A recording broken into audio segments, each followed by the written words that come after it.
Do you wear clothes in public? Do you wear clothes in public? Do you wear clothes in public?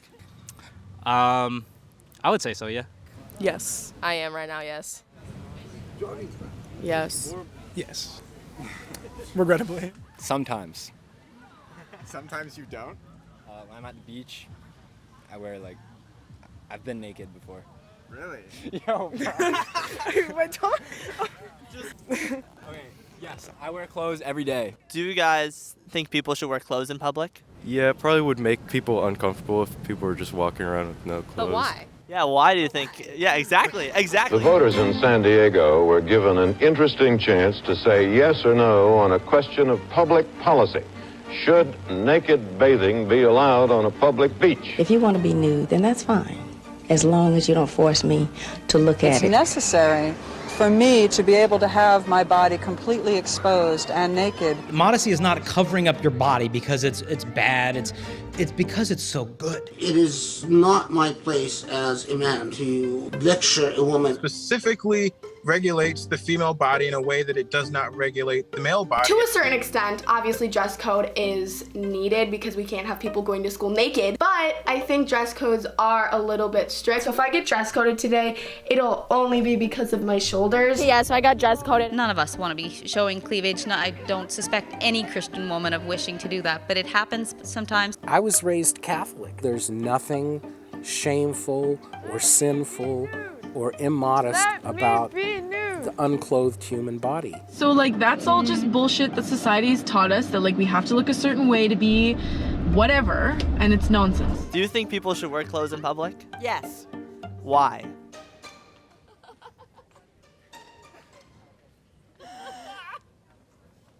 I don't know. It's just the way it's always been. Imagine a world where we scrap everything we think we know and start again.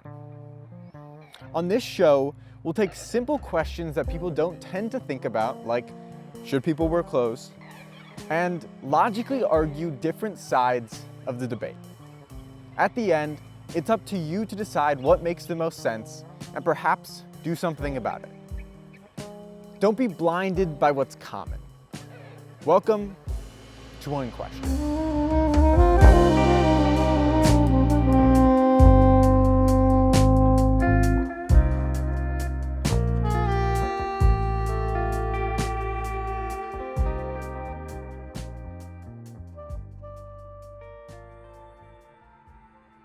After generations of evolution with clothes, our bodies are now vulnerable. We burn.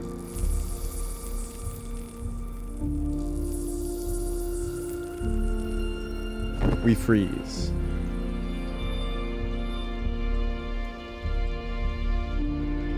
We puncture. So we need clothes to protect us. And they also offer other practical specialties like pockets. So nudity is just infeasible because our bodies are too frail, and even if we could handle the pain, clothes offer things a naked body just couldn't.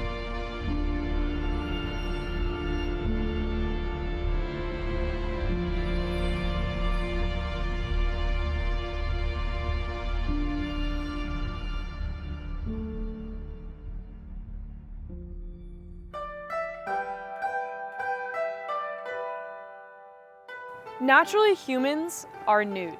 Nudity is natural. Right, guys?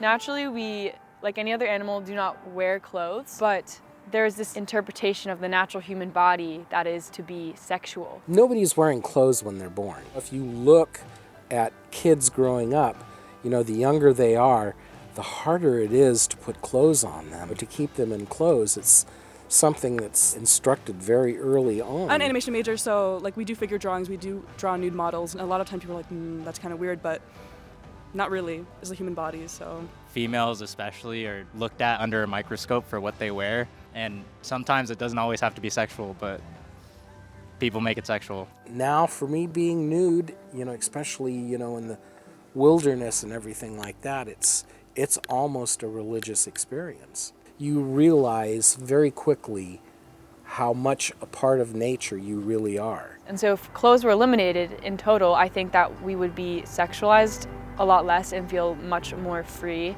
in our natural states. In addition to giving us places to put our keys and protecting us from sunburns, most of us wear clothes because we enjoy wearing them. I'm a certified bona fide hippie. I like to stay casual. This is pretty much in my pajamas right now, so. Fashion is just sort of like an expression of myself in a sense. Like I feel way more expressed wearing what I like to wear rather than just wearing, I don't know, like a shirt and shorts or something. With the range of styles we have available to us today, clothing can serve both our practical needs while also allowing us to express our interests, personalities, and beliefs. I think it says something about me that I am comfortable wearing like loud patterns or fun colors. I try to portray that like I'm a sort of a creative person, or that like I think I stand out a little bit because of my clothes. Like I don't really wear what a lot of other people wear, and I hope that that shows other people that like I'm okay standing out, like I'm not afraid to like not blend in. Yes, what we wear can be divisive, but when we're proud of a particular trait or interest we have, we want to connect with other people that might be interested in it. Do you reflect your personality in your clothes? Yeah, I think we all do to some extent. I mean, this shirt says the only solution is love. It's from the woman who founded the movement I'm a part of, the Catholic Worker. So in a way, this is like an identity expression. Clothing expedites this process. Whether it's our faith, our political belief, or our favorite football team, the brands and logos we have on our shirts can allow us to find common interests with people. In addition to helping us form personal connections, clothing can unite people in a professional space, emphasizing the importance of productivity over personal expression. I worked at Vermont High School in Watts for 2 years, and they have a dress code there. Every once in a while, they're rewarded with a free dress day. And I can't tell you, like, the level of energy multiplies maybe 10, 20 times on those days that are free dress days. Uniforms help building a regimen of self-discipline, which I think is really important. But if it's all-consuming and it's just about that exterior uniform, then you've lost kind of the spirit of it. Based on your gender and religious affiliation and your class and financial status, the ability to express yourself through clothing is restricted because society dictates what people wear, which acts actually as more of a limitation rather than an expressive outlet. I want to pull up my school's handbook and actually read the dress code. If you can see here, this is the girls section. It's like a paragraph and a half, and then the boys section is literally 2 sentences long. What is that? I had to go to cotillion in the 5th grade and wasn't a big fan of wearing a suit and tie. But clothing is a portal to a certain world, certain access of resources and privileges. Before even meeting someone, we're judged primarily based on the way that we look, but not everyone can afford to express themselves. There's different states of dress for different occupations, so it becomes a uniform. I have the ability to express myself through what I wear, but because not everyone's able to do that, it creates an unnecessary social divide. In that way, clothing can enforce gender roles or other affiliations that narrow down our expressive freedoms and forces us into different spectrums of society. When you take that off, it levels the playing field for everybody on a basic human level. You find that you can relate to others so much easier and so much quicker and so much deeper. You become part of the human race.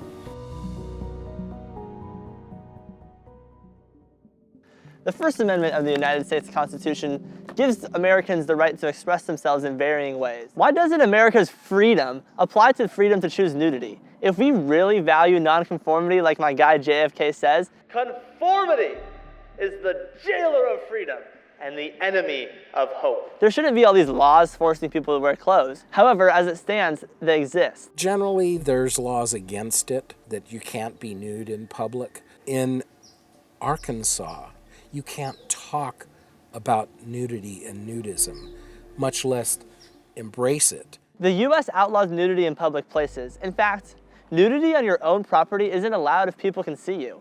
This doesn't even mean full nudity. Exposure of any sexual body part falls under that category. The great majority of society, for whatever reason, they feel that it's immodest to be nude, and we don't feel that way. And you're gonna have to wear clothes at some time. I mean, obviously, we're wearing clothes here because it's kind of chilly out. We just enjoy spending most of our time unclothed. It's a recreational choice that, you know, same as if you were an off-roader or a sports fanatic. There's all these areas that are set aside for those recreational choices. We feel that we should have some areas set aside, you know, so that if you're not into it, you can avoid it. If we, as Americans, really, truly value freedom, we should support people's choice to be nude. While we discussed how revealing clothing can be distracting to the goals of professional spaces and schools, a lot of people argued that public nudity would just be an extreme version of that. People's inability to dissociate the nude body from a sexual context would cause many people to be uncomfortable with public nudity. A Minnesota woman who swims topless in Lake Superior has sparked quite a debate over that state's indecent exposure law. Yeah, just recently somebody called the cops on her while she was sunbathing topless. While others would simply disagree with having to see nude bodies unconsensually. If a guy's like at a bar and he takes that out, like you like report him, he gets kicked out. Yeah, like if I don't want to see it, yeah, don't show me it. Yeah, it's just harassment. Some people, even though they're nudists and everything, they can't separate themselves and they feel it's an opportunity to be sexual in some way. That's being lewd. We don't condone that. We've lost areas because people have gone too far. I wonder if you can tell us what you're doing out here today. Oh, we're just looking at the people. And of course, it may be that some of the same people who go to stare at nude beaches are also the people who write their councilman to say how disgraceful are nude beaches. The church would like to honor the body and communicate that better, showing that, yo, it's a body. Like, God didn't want your hand, you to touch yourself. Like, your arms wouldn't be long enough to touch yourself.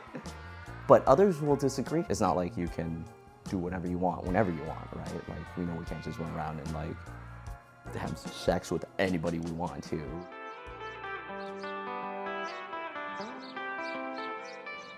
God, I love this. And I bet you do too. But the clothes we're wearing puts all of this in jeopardy. Fast fashion is inexpensive, sure, but detrimental to this beautiful, natural world that we live in. The clothes manufactured with an expedited process are low quality, produced rapidly, and made to be discarded. We buy these clothes because they're a cheap way to keep up with fashion trends, but they have horrible consequences. Because fast fashion produces such a large amount of clothes, there is an unsustainable excess of clothes in the world. Many of these clothes are sent to Africa. Ghana, in particular, is a major recipient of this process, and there is an entire system of secondhand clothing sales in the country. However, 6 million of these garments wind up in the landfill a week, which is 1,120 tons of textile waste a day. The result? Massive landfills. It takes hundreds of years for these clothes to decompose. In addition, West African monsoons sweep clothes from the streets into the ocean, resulting in 30-foot long strands of clothes, posing dangers to swimmers and fishermen when it gets caught in their motors. And Ghana is just one example. Why is this happening? I think a lot of the media right now is just advertising, and I think if people want you to buy something, they're going to advertise it in a way that makes you want to buy it. So if they want people buying clothing, they have to say no to nudity. What if we reject the advertising of fast fashion? What if, instead of saying no to nudity, like fast fashion producers want you to do, we say no to clothes? What would the world look like? Well, it would probably look a lot more like this. Whoa, sorry.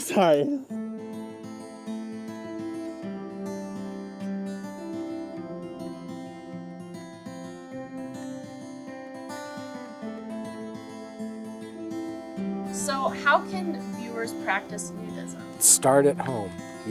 When you get out of the shower, don't Walk get around. dressed. Go about your house, go about your, your stuff without clothes. See how it feels. The next step would be go out in your backyard. Sun outdoors in your backyard. Garden nude. There's actually a National Nude Gardening Day. Then you can begin looking at the social groups that are out there, like the SCNA, or visiting, a beach or another resort. I'm excited, even though, the church is waning in popularity in our culture perhaps, but there's a lot of hope for conversations, more conversations about modesty, so I'm hopeful about that. I think that the overall thing is just that the general public is more accepting of this as a lifestyle choice. You don't have to be involved, but realizing that There's people out here that enjoy this, and They're not going to go and molest your child. So, should people wear clothes in public?